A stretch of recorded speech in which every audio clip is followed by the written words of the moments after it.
10 everyday phrases that make you sound arrogant and how to replace them. We all know someone who seems to talk in a way that automatically puts others down or at least makes them feel less than they are.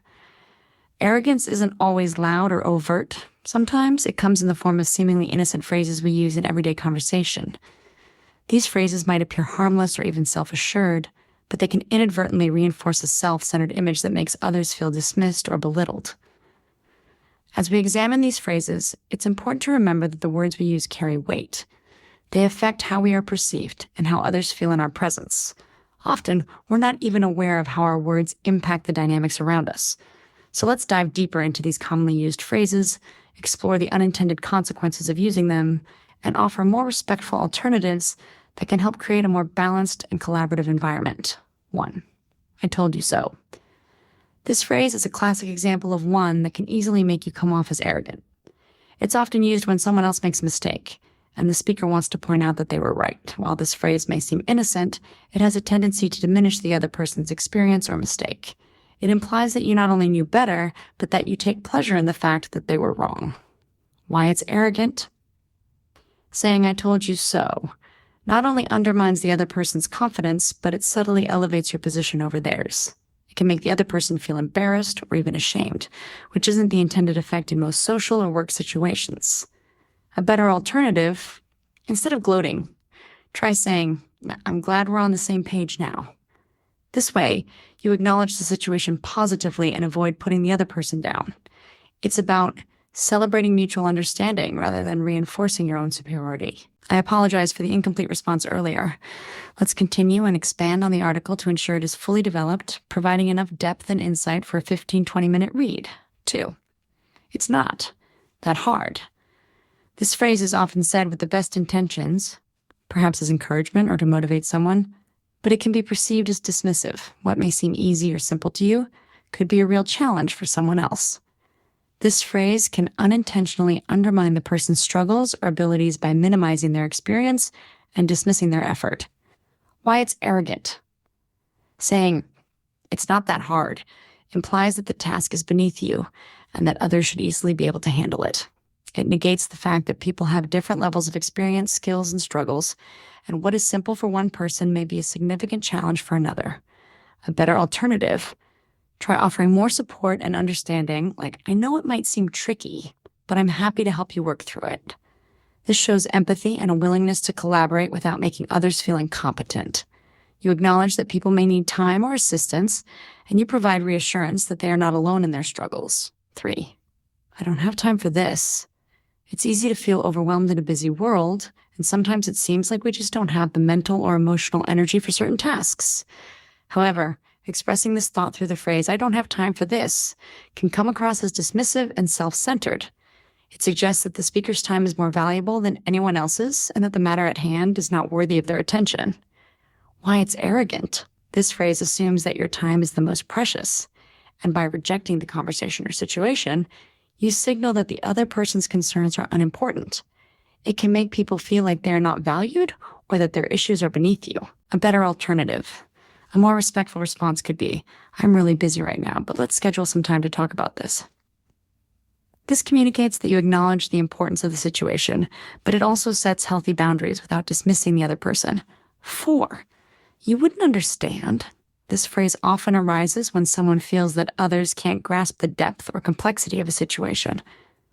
While it may seem like a way to protect the other person from frustration, it usually comes across as arrogant. On the article to ensure it is fully developed, that the speaker has providing enough knowledge and insight for a 15-20-minute anyone else is incapable of understanding their perspective. That hard. Why it's arrogant. This phrase is often said with the best intentions because it suggests that the other person is intellectually or emotionally inferior. But it can be perceived as you are on a higher level and that the other person is not worth the effort to explain things to someone else. A better alternative. This phrase can unintentionally undermine the person's struggles or abilities by minimizing their experience and dismissing their effort. For you. Why it's arrogant. This approach opens up space for understanding and fosters a more respectful exchange of ideas. That the task is beneath you. That's just the way others should easily be able to handle it. This is a common defense people use when they don't want to change levels of experience, skills, and struggles, or when they feel criticized. What is simple for one person, it's important to be authentic. Challenge for using this phrase as an excuse. A better alternative can indicate a lack of willingness to grow support and understanding. Like it closes off the possibility of learning from feedback and gives off the impression that the speaker is. This shows empathy and a willingness to collaborate without making others feel incompetent. It implies that there is no room for people may need time or assistance, as though you provide reassurance that they are not alone in their struggles. It dismisses the idea that we can all improve over time. It's easy to make others feel like their opinions or feelings don't matter. It seems like a better alternative have the mental or emotional energy behind certain tasks. I'm working on improving that part of myself. Expressing this thought through the phrase, I don't have time for this, that you're open to change and self-reflection, dismissive and signaling that you value growth. Suggests that the speaker's time is more valuable than anyone else's, and that the matter at hand is not worthy of their attention. I can do this arrogant. On my own. This phrase assumes that your time is the most precious. But when this phrase is said frequently, conversation or situation, it can alienate others. You signal that the other person genuinely be capable of handling a situation. It can make people feel like they are not valued. Suggests that you don't value the support or contributions of others. It can create a divide and make people feel that they are not needed or appreciated. Why it's arrogant. This statement gives the impression that you don't trust others to help, and that you believe you are the only one who can get the job done right. It isolates you from potential collaboration and might make people feel like their efforts are not important. A better alternative, a more balanced approach would be, I've got this for now, but I may need your input later. This shows confidence in your abilities while also acknowledging that others have valuable perspectives and can contribute when needed. It maintains the spirit of independence without shutting others out. 7. Don't take it personally. Often used after saying something hurtful or critical. This phrase is meant to minimize the impact of a harsh comment. However, telling someone not to take something personally actually invalidates their feelings and can make them feel even worse. It can suggest that the speaker is more concerned with defending their own actions than with the other person's emotional well-being. Why it's arrogant. It implies that the other person's feelings are unimportant and that the speaker is absolved of any responsibility for their words. It also fails to take into account that everyone processes information differently and that emotional reactions are valid. A better alternative, a more compassionate response could be, I didn't mean to hurt your feelings, but I think we need to talk about this. This shows that you care about the other person's emotional state and that you are willing to address any misunderstandings in a respectful manner. 8. Everyone else thinks that too.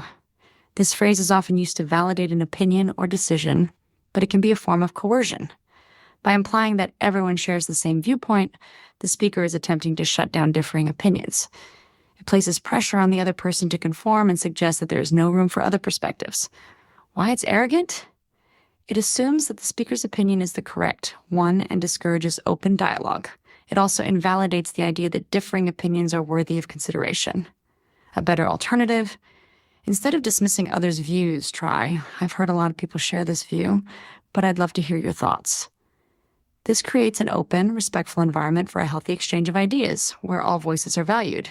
9. I'm the best at this. Confidence is an important quality to have, but claiming to be the best at something can come off as boastful and arrogant. It implies that no one else could possibly measure up to your skill or ability, and it often shuts down opportunities for collaboration or learning. Why it's arrogant? This phrase suggests that you are above others, and it creates a sense of competition rather than cooperation. It may also make others feel that their efforts are futile or unworthy. A better alternative, instead of boasting about being the best, say, I've had a lot of experience with this and I'm always learning new things. This conveys competence without putting others down, and it encourages a mindset of continuous improvement. 10. I don't need anyone's help. While self-sufficiency is admirable, constantly declaring that you don't need help can alienate others and reinforce a sense of superiority. It may give the impression that you believe others are incapable of assisting you or that you can accomplish everything on your own, which may not be realistic in many situations. Why it's arrogant? By rejecting help outright? This phrase communicates that others are unnecessary or unimportant. It can create a barrier to teamwork and collaboration, which are essential in both personal and professional settings. A better alternative? Try, I'm handling this, but I appreciate your willingness to help. This shows gratitude and keeps the door open for future collaboration without appearing dismissive or superior. Conclusion, the power of language. The language we use shapes not only how others perceive us, but also how we perceive ourselves. While these phrases might seem harmless or even empowering in certain situations, they often carry an underlying tone of arrogance and self-centeredness. When we use these words, we risk alienating others and fostering an environment of division rather than collaboration.